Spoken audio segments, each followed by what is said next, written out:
provided for in the Open Public Meetings Act has been satisfied. Notice of this meeting was properly given by transmission to the Star Ledger, the Independent, and the True Times by posting at the Middletown Township Municipal Building and filing with the Township Clerk on January 3rd, 2017. Committeeman Flury. Here. Committeeman Massell. Committeeman Sedembrino. Deputy Mayor Murray. Here. Mayor Sharpler. Here. Please rise for the pledge of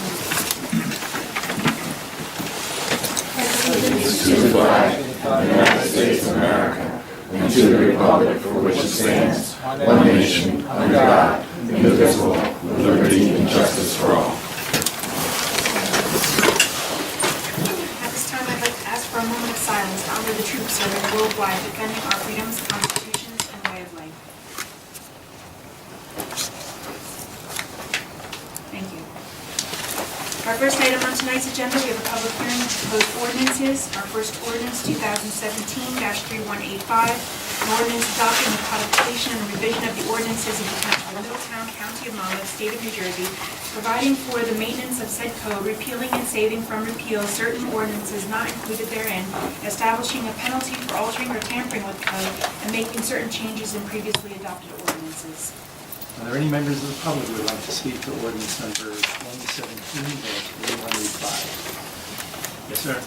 Hi, my name's Don Watson, living at 1 Collinson Drive in New Monmouth. To start off, got a couple questions in section 1-16 about why these it says former chapters are being repealed. I'm sorry, what was the question? I was just wondering why these chapters are being repealed. They're wondering What's that? Would you like me to answer? Yeah, please. There's a lot of them have been, for the most part, they were either preempted, in most instances they're preempted by state law. So the last recodification that the township did was 1996, some 20 plus years ago now. Mm-hmm. And there are parts of state law that changes over time. Some of these have been done piecemeal basis over the years as laws changed, and this is kind of cleaning up the entirety of the code and getting rid of provisions that have been preempted by state law for the last 20 years. Oh, great. I was just wondering if we were going to just stop enforcing disorderly conduct. No, it's by state law now. You can't do it by. There was actually a class action lawsuit a few years ago against municipalities all over the state of New Jersey for fining people for disorderly persons offenses under code violations rather than state law. So you can't. It's not legal, and it's a liability to have it in our code actually. Okay, cool. So, Get rid of it then. yeah. Over in section 1-18, that refers to in number 4 about chapter 341, and I looked on online in the township website for the code book, and it doesn't have chapter 341. It only goes. What section? I'm sorry. What were you? Oh, 1-18. I was just wondering 341. why it doesn't have it online. Oh, that's Online it only goes up to chapter A301.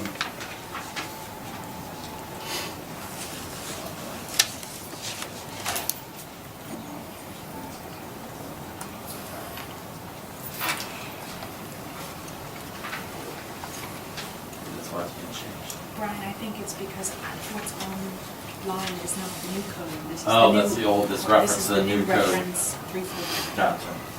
So there's a newer version than what's There's a online? new version that will be out, yeah, when they reorganize, the whole entire code is gonna be reorganized into new sections. Thank you. All right. I read it on the online code. It says that the code book is supposed to be updated every 6 months, and We supplement it you supplement it, with new ordinances. but you don't update what's online. That's part of this ordinance. That's what this ordinance is doing. It's going to update everything online Okay. and then continue it every 6 months. It's gonna be completely changed. What's there now is gonna be completely gone after this was adopted. and But what completely happened? replaced. What happened since 2013? Which It is stopped the- and this process started. Once the I recodification see. began, it stopped. okay, cool. I was just curious, but I saw that it's stated that it only went up to 2013, and there was no reason why. Yeah, it Takes takes a a long couple of time. years to redo the whole thing, soup to nuts. I know. That's So you have to go back and forth with a series of questions, and now that we have there's a company that does the recodification, and then we go through all the issues that they identified throughout the code, and then they ask us questions about how we want to Like an amend or auditor. change or supplement things. Something like an that. auditor. It's kind of like an Kinda like an outside, audit, yeah. it's kind of like an outside audit of the entire code. All right, cool. Thank you very much. Appreciate your time. Are there any other members of the public who would like to speak to ordinance number 2017-3185? Okay, seeing no further members of the public come forward, move to close the public portion and move for adoption. Committeeman Fiore. Yes. Committeeman Sedambrino. Yes. Deputy Mayor Murray. Yes. Mayor Sharpenberger. Yes. Motion carries to pass this ordinance on second and final reading. Our next ordinance for public hearing, we have 2017-3187, an ordinance to exceed the municipal budget appropriation limits and to establish a capital bank. Are there any members of the public who would like to speak to ordinance number 2017-3187? Seeing no members of the public come forward, move to close the public portion and move for adoption. Committeeman Fiore. Yes. Committeeman Sedambrino. Yes. Deputy Mayor Murray. Yes. Mayor Sharpenberger. Yes. Motion carries to pass this ordinance on second and final reading. Our next public hearing, we have ordinance 2017-3188, a bond ordinance providing an appropriation of $3,172,050 for various capital improvements by and for the Township of Middletown and the County of Monmouth, New Jersey, and authorizing the issuance of $3,013,447 in bonds or notes of the Township for financing part of the appropriation. Are there any members of the public who would like to speak to ordinance number 2017-3188? Yes, sir. Hi, my name's Don Watson, living at 1 Collinson Drive. I see we got listed here a woman's locker room. Is that at the Art Center that we're putting a woman's locker room in? No, it's, because we had hired some additional female police officers, we had to modify the locker room that they have here. Okay. So it's not major work, it's mainly some painting. You can just say it's about time. lockers. Yeah. Yeah, And, very good. and most of the stuff is also transferable if we ever have a new building. Okay. They'll move over. I know because it was stated at a previous meeting that the women didn't have any problem down there changing in the ladies' room. But glad Not to see. now. Not now. Very good. Also, in number 3 here, you got some drainage improvements and work over on Creek Road. That's paving, Creek Road. Right. You're putting in curbs and stuff and Some some drainage new improvements. drainage. Is that going to be done after the Army Corps gets done with all of their flood protection stuff? We don't know yet. Probably, Hopefully? it depends. We won't do it if it's going to be a conflict with their work. Or it's going to be damaged by their work. Okay. All they're doing So you on still got to Creek- ask them? Yeah, I mean, all they're doing on Creek is that one crossing, so it's just one section that they're going to impact. Most of their work's going to be off the road. It's going to be a wall. Back behind the house. A gate, Yeah. the gate across the road. That's at Campbell Avenue, right? Campbell, yeah. Campbell, Right. probably. Yeah. But this, so they're not going to do any work immediately on Creek Road that you know of? The Army Corps, no. Right. No. I don't think they're doing anything on Creek Road at all. No, it's behind the houses. Just the levee, Yeah. wall. Yeah. Cool. All right, and then in section 4, it says implementing the Fort Monmouth flood control. Is that a typo? It should be Port Monmouth? Yes. All right. Now, what I want to ask is, why are we implementing a flood control project when the Army Corps is doing that? Is this something that the Army Corps won't be doing? Yes. What we're doing is we're tying in our internal drainage system to they're going to be building a pumping station Okay, on Main Street, so we're going to tie it in to our internal drainage system into that pumping station. all right, very good. I wasn't aware of that. And, let's see. One page. I think that'll answer all my questions. Thank you for your time. Okay, are there any other members of the public who would like to speak to ordinance number 2017-3188? Seeing no further members of the public come forward, move to close the public portion and move for adoption. Second. Committeeman Fiore. Yes. Committeeman Sedambrino. Yes. Deputy Mayor Murray. Yes. Mayor Schaffner. Yes. Motion carries to pass this ordinance on second and final reading. At this time, I'd like to ask the Township Committee if you'd like to adopt a consent agenda, which would include Resolution 17-86 through 17-97, including one volunteer firefighter application. So moved. Committeeman Fiore. Yes. Committeeman Sedambrino. Yes. Deputy Mayor Murray. Mayor Schaffner. Yes. Motion carries to adopt consent agenda. For our meeting on February 21st, we're going to have approval of minutes, introduction of ordinances, consent agenda, resolutions. For discussion tonight, we have presentation of report of the Chief Financial Officer as to the award of notes.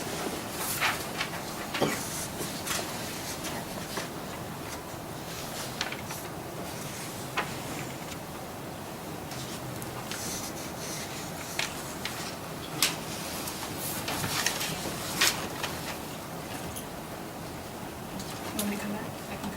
Yeah. Okay. Have to grab it. The Church Street Culvert Project, right of entry. That'll be a resolution for the next meeting. The 2017 Sustainable Jersey Grant, also a resolution for the next meeting. An ordinance amendment 16-816, a performance residential development for introduction to the next meeting. Yeah, I don't know if you wanted to talk about that, but you want to come up, why don't you stand up? Yes. This is, Oh, sorry. we had a meeting with the planning board chairman and attorney last week. The planning board, I think, is looking to making some modifications to our current ordinance as it deals with performance residential development, just basically like a cluster. I'll let Sam kind of explain what we're talking about doing. Typically, a cluster ordinance is adopted in numerous municipalities all over the country, especially in New Jersey, where you can where development is restricted to the most buildable part of the land, and the rest of it, which has environmental constraints, steep slopes, that's preserved for open space, which is typically meant for the community. Now, our ordinance, the intent is basically to protect environmentally sensitive lands, and typically you can cluster in on smaller lot size the maximum number of lots that would be permitted by conventional subdivision. Our ordinance was modified in 2010 to allow for density bonuses and smaller lot sizes. Now, the ordinance has language in it where it leaves it to the discretion of the planning board, but everything is extremely subjective. And what happens is it's subjective, so there are no specific standards for the board to follow. And with the current iteration, a potential developer can construct twice the number of houses on smaller lots than what would be permitted by conventional development. Therefore, the planning board recommended that the Township Committee consider amending the ordinance to address this shortcoming, because it's kind of a loophole that people can take advantage of. And what I did was a copy of the ordinance where I tried to make some changes, and what needs to be struck through I have indicated as that, and what I am recommending as a change is emboldened. So the first page, if you would look at section B1, this was changed to a minimum of 5 acres.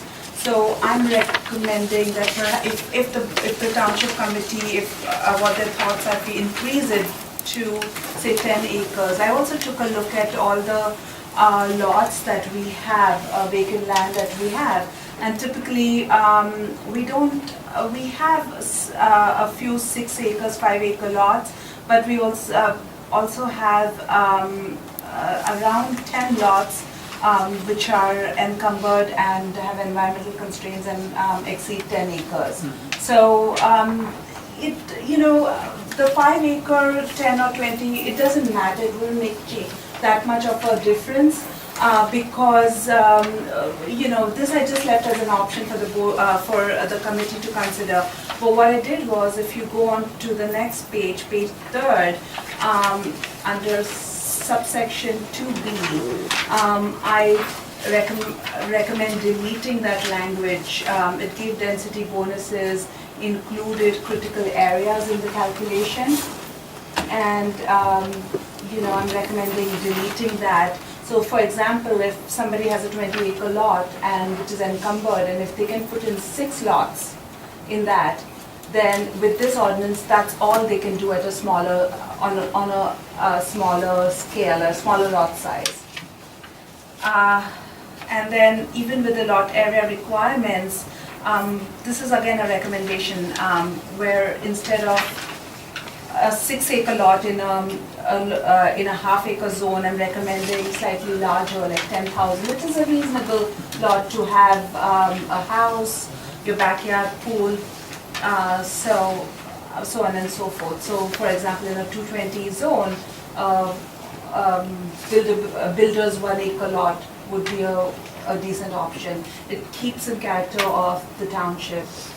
And then what I tried to add to just augment the planning board's authority was section 9 and 9, where it's, nothing in this section shall be construed as requiring the planning board to accept. So leaving the discretion to the planning board that if they consider the performance residential form of development is better than conventional, then, and if it's in the interest of the community, then they can go ahead and approve it. Any questions, any comments? Very necessary. Thank you. I'm sorry? It's very necessary, so thank you. You're welcome. I think I would suggest that Yes, we should yes. add to this is some provision in there that makes it applicable from this point forward. Right. Because we have a lot of developments that were built under the old ones. We don't want them to become non-conforming, so we just need Thank some you. language in there about Yes, that. you did mention that to me. I'm sorry, I forgot to add that. Very good. Thank you. Thanks, Dan. All right.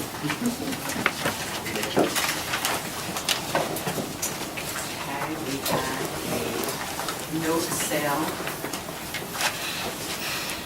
And the amount of the note was $18,253,504. The interest rate is 1%. The maturity date is March 15th, 2017. There was no premium, so the purchase price is the same as the principal amount, and it was purchased by Monmouth County, and it is callable at any time. Just to give you just a little bit on this, we're in the middle of a bond sale. The county held one of our notes, it purchased the other and rolled the existing note that it had. Since we're doing our bond sale through the MCIA, they're doing that, holding it for us, and then once the bond sale is complete, we can call the note in and we can pay it off with the bond proceeds. When will that be completed? We're pricing tomorrow, so hopefully we're closing next week.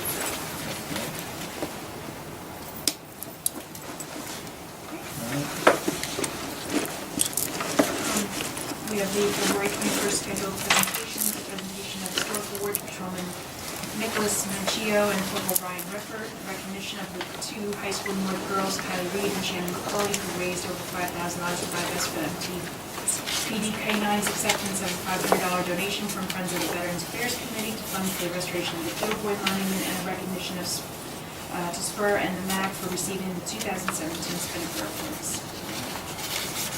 And you know what, I just wanted to ask, I guess, the committee.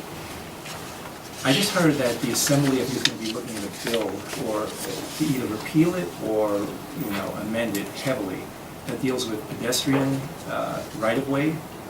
And I think it's long overdue, where people are walking out of stores and into the street, not even looking up, and people are slamming on their brakes. And what's happening is drivers are getting ticketed, even though they have no way of knowing if a person's going to step into the street, but they get the big ticket. So for reckless driving, or failure to yield. You're not supposed to. Yeah. So I thought maybe it would be a bad idea, Brian, if we could look into maybe doing a resolution supporting amending or repealing it.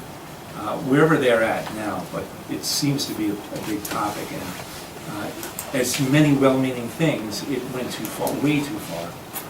I think there's actually been an uptick Increase, in yeah, there's been an accidents. increase in pedestrian accidents because everybody thinks they have the right of way, Yeah. the car doesn't see them or whatever, and they get.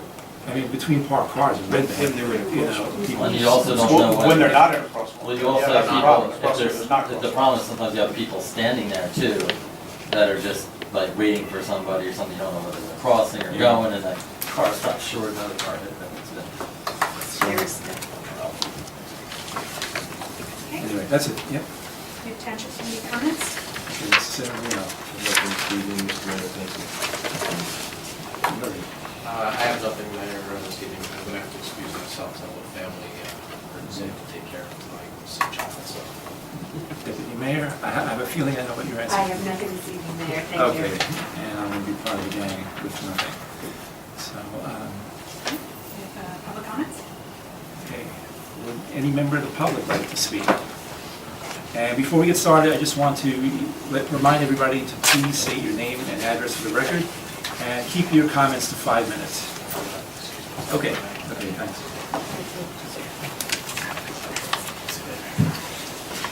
Sorry. Okay. Yes. Abe Littenberg, 41 Hickory Lane, Lincroft. We've been here a number of times discussing sprinkling the village green. We haven't lost our interest in carrying that project out. In previous meetings, we've talked about the expense of the water, and it apparently is prohibitive, and there was a suggestion that we go ahead and spec out a well and see if we could proceed with a well. We have done that, and the Lincroft Village Green Association will now have a fundraiser to raise money to pay for a well, the system itself, and we need the cooperation of the committee, the town, to run the electric there and to agree to pay for the electricity on an annual basis. And I'm wondering what the next step was. Do we present this as someone on the committee who brings it forward? How do we proceed from Ted, here? you've begun looking into that, right? Yeah, I think Melanie had been in contact with Victor in my office, and Yes. I know, I talked to him this morning about it, actually. He was going out there to meet with some of our maintenance people to see what has to be done to the existing system out there, which hasn't been working in years. So he'll be in contact with you. I know it was last week, I think, the last time he got in contact with you. He said he's going to be probably calling you later on this week to figure out what has to be done out there, and then that'll produce what our cost will be to the town at least, and we can look at and present that back to the committee to see what the town's cost will be, so they can make a decision on whether to go forward with it. Let me explain that further. There's a possibility that they can resurrect the drip irrigation system. And the drip irrigation system hasn't been working for 15 years. Perhaps one winter they froze, and the timer unit is in shambles. I mean, when they go There's there, some they'll valves see. that have to be replaced and things like that, right? Right, so they're gonna come up with a price for that, and then, see if that's a viable alternative. My question, as I've posed it, is, having gone that route and finding out that perhaps that isn't the best alternative, and that the sprinkler system that we're proposing, which would give a wider range and give us the ability to put in a garden and the ability to sustain trees, we put out trees, and we've had to bring water physically.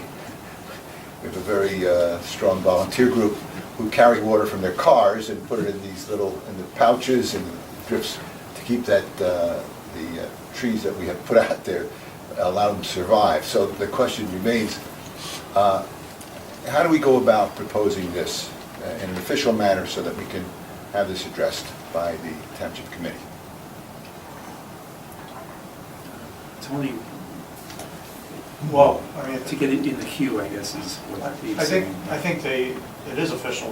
They proposed that they're going to raise funds for it. I guess the issue only is we have to determine how much it will cost us to run the electric to the well and maintain it. over time. I don't think that that would be a significant cost, but, you know, we have to get a handle on it, and then you'd have to, you know, we'll have to put it in the budget if that's something you want us to do. You know, we'll have to do it, put it in the budget this year. And who can estimate those charges? We're looking into it now, and Victor, who's our landscape architect, is, I know you have one person that is designing this for you, and you're gonna add some you wanna add some landscaping and that kind of thing. Maybe that, Yeah, Mary Grant had submitted some proposals, but those were more for repairs of the bocce court and some replacement and cleanup type of things. This would be more expansive than that.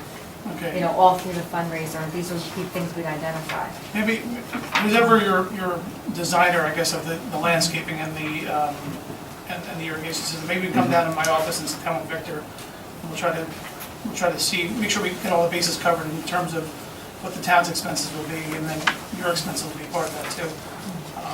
You know, in the next week or so, we can sit down with our park supervisor from that area, who's familiar with that park as well. We also should look at the fact that we just did this last year at Middletown. Yeah, we are, that's. So we have some comparisons to use for the, you know, that was a new well. We're just talking about the electrical portion of it Yeah. and the ongoing cost of running it. So we have something to use as an example. We should be able to come up with a pretty safe price. That's good, and I just want to point out that the Village Green Association, a lot of people come forward and ask the township for things.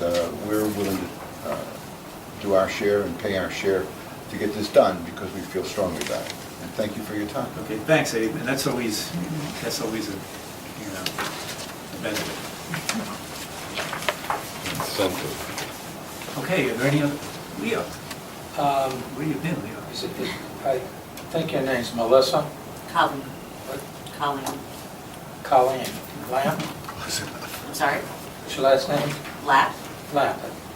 L-A-M-P. LAPP. D. LAPP. Oh, okay. Leo, just give your name and address.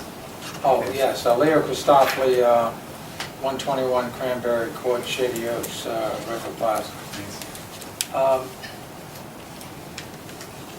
The bonding that you mentioned, is that totally an aggregate of bonds refunded?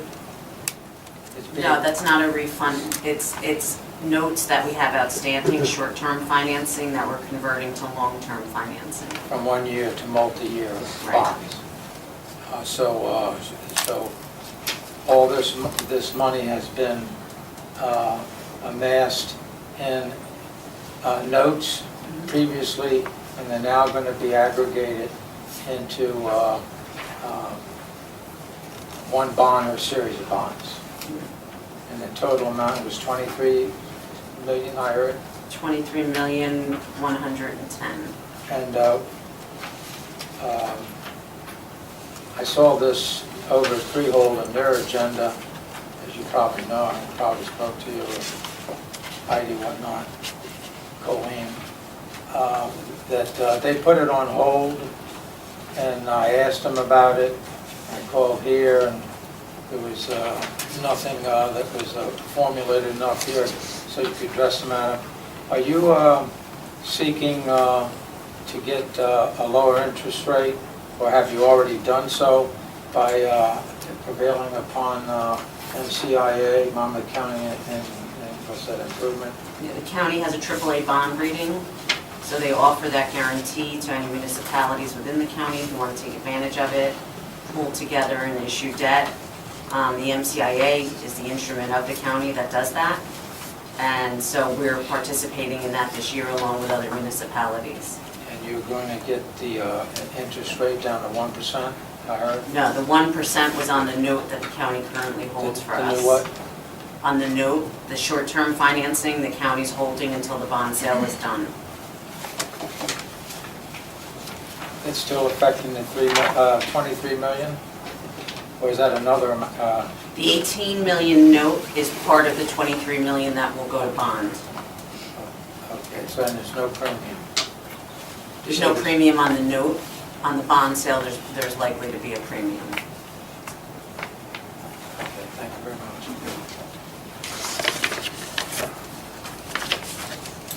Cecilia? Okay, thanks. Yes. Hi, Melanie Elmiger, 43 Green Tree Terrace in Lincroft. As you may already know from recent news stories, the Monmouth County Freeholder Board, especially Lillian Burry and Tom Arnone, along with the county engineer Joe Attore, are strong advocates for roundabouts as a means of alleviating traffic congestion. You could call them champions of roundabouts because they really have introduced them to our area here. They funded the roundabout at Brookdale's Route 520 entrance and more recently at Crying Road, and they're proposing others in Millstone and at the Stone Church on Locust Avenue in Middletown. Roundabouts are safer, cheaper, more efficient, and have a smaller carbon footprint than a signaled intersection. So knowing their enthusiasm for roundabouts, I approached the Freeholder Board on January 19th to ask them to research the feasibility of constructing a roundabout at the Phalanx Rd entrance to Brookdale. However, since their jurisdiction ends at the boundary of the Brookdale campus and the Middletown Township Committee's jurisdiction begins at Phalanx Road, I'm here tonight to discuss how the Middletown Township Committee can become our local champions for roundabouts. But let me just first express why there's a need. Your police force can tell you that for the past 15 years, there's been an ongoing problem with drivers speeding through the neighborhoods between Swimming River Road and Phalanx Road. The safety concerns in the sidewalk-free Tree Street section was partly mitigated through the installation of no turn signs, restricting the cut-through traffic at certain high traffic hours. The Middletown Police have enforced this rule and the speed limit also with enhanced patrols. So besides speeding and safety issues, there's the traffic, which is often at a standstill on all roads around Brookdale. It's just a way of life in Lincroft. Our village is actually a college town. With enrollment at Brookdale around 11,000 students, high-tech high schools, 350 students and staff, plus the 2,000-seat Collins Arena, there's heavy volume in and out of the campus. Now is the time to study how the roads surrounding Brookdale will be impacted by further growth and how a roundabout is the right solution. Ms. Burry was on the Freeholder Board and Mr. Attore led the engineering department when the first Brookdale roundabout was built. So they are knowledgeable about the process, they can conduct the research, and they can make a swift assessment. At the January 19th meeting, they told me that due to the jurisdiction issues, they would need a request from Middletown for such a collaborative effort to take place in order for it to begin. So I would like your feedback as to whether you can take a proactive approach to the problem by engaging the freeholders and working with them, the Brookdale administration, and the Lincroft community to begin identifying solutions. Yeah, in fact, I had spoken to Abe about this on Saturday, and after Abe left, before you were in the car, Abe, I was typing it out to Tony Mercantante and Ted, I guess you saw it. And I'm actually going to see Joe Attore and possibly Lillian on Wednesday for a separate meeting. I was going to speak to them just, informally to see what they needed from us, officially. And from what you said, a letter of interest to study it. That's a very easy lift, that we can certainly do, quickly. But I just want to see if that would be enough to start, I guess, the ball rolling on it. Yeah. I know the Brookdale administration's interested too. They always wondered that, they were initially against the main roundabout, and as soon as it went in and they realized the benefits, they said, oh, we should put one by the back entrance too. So this is the back entrance that needs it as well. So, because they're such advocates for it, I think, an initial collaboration will be welcome. Yeah, and I'll speak to, and certainly the freeholder director and deputy director and freeholder board, oversee Brookdale too. So getting them on board and us working with them is probably the most important at this point. Okay, that's perfect. And I had one other comment, and it's unfortunate Mr. Fiore's not here and Mr. Massell, because I just wanted to say, last week I went to the Fort Hancock 21st Century Committee meeting. You were there. And, I know township administrators aren't used to getting, really heavy compliments. But what Tony Mercantante... Don't start now, what Tony Mercantante has to endure in those meetings in explaining tax law to potential leaseholders And honestly, to one or two committee members, he has the patience of a saint. I sat through a couple of those meetings where he has very calmly, very reasonably, very steadfastly explained why they have to be taxed, why there's a payment that has to be made, and he's been so reasonable and very kind to these people, and I really have to give him kudos, and I just hope the rest of the, that the Township Committee recognizes how well he's representing the town and explaining that, because it's hard to sit through, and he's really endured a lot, so. It's his own version of Groundhog Day. Right, exactly. Every meeting, the same That's thing over and over. exactly it, yeah, so, compliments to him. Thank you, Thank that's you. good to hear, and certainly we agree with you. Would anybody else care to speak? Hi, my name's Don Watson, living at 1 Collinson Drive. I know Tony likes to kill people with kindness. He's really good at that. And, I just wanted to ask, isn't Phalanx Road a county road? It's not, they. It's not? No. Okay. It used to be. It used to be, that's what I thought. Okay. There's a electronic sign outside High School North right now about idling, cars idling. Yes, there is. Is it still there? It's talking to you. It's responding to you. Oh, what's it saying? I don't know, I lost the agenda. Oh, I didn't ask a question yet. It heard you. I could just catch Anyway, I know there used to be signs out there, no parking or standing, and they seem to have disappeared. And now we have this electronic sign that says, no idling while illegally parked in front of high school. I was just wondering, if they're illegal, why aren't we enforcing that law? I know when my children went to school there, we used to have to drive around to the back of the school to pick them up because you weren't allowed to park out on Tyndall Road. But now you're allowed to illegally park there, but you can't idle your car. I know there's an anti-idling ordinance, but... Well, it's a state law, the anti-idling system. Yeah, It's not right. ours, but, yeah, no, it is kind of an odd sign. I noticed it myself. I I had to go by a couple times. That's a good thing I drive by there on my way home from work every day. Yeah, I'll talk to the chief about it and find out why they put that on there. Exhaust fumes from going around and dealing with the sign, right? Wow. I don't have to go around because I drive by there every day. And every once in a while I'll see the word illegally parked, and so why are they illegal? You can only see it from one direction, too. That's the other thing. Yeah, right. It doesn't really make any sense. Yeah. Well, that's because they're all facing that way towards Lincroft Village. Okay. Also, I know the planner left already, but I was wondering, why would we accept smaller lot sizes for areas in town that require larger lot sizes? It's a tool that allows more open space to be created while allowing density on smaller lots. So theoretically, it's a tool. It's not something you impose. If you have a 10-acre lot, you can have 5 acres of open space and put houses on smaller lots in a more condensed area.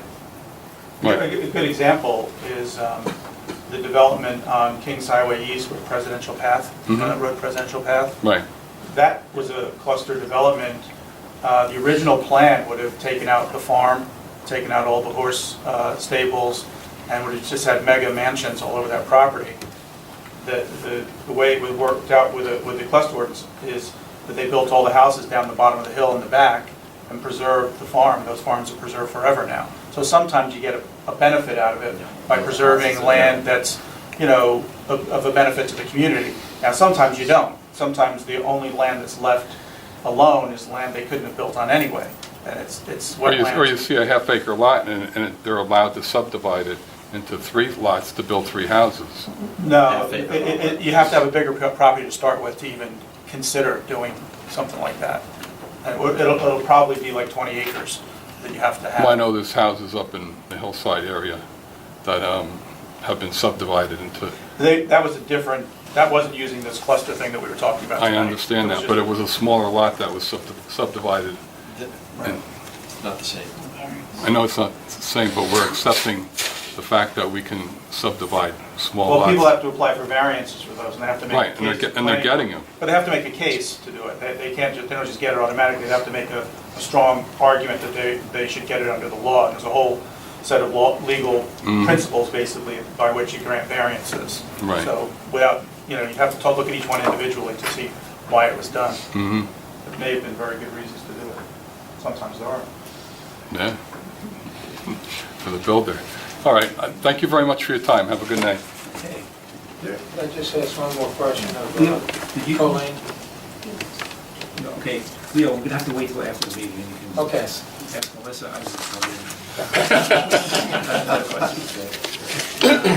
Okay, is there any other members of the public who would care to speak? Seeing no members of the public come forward, move to close the public portion and move for adjournment.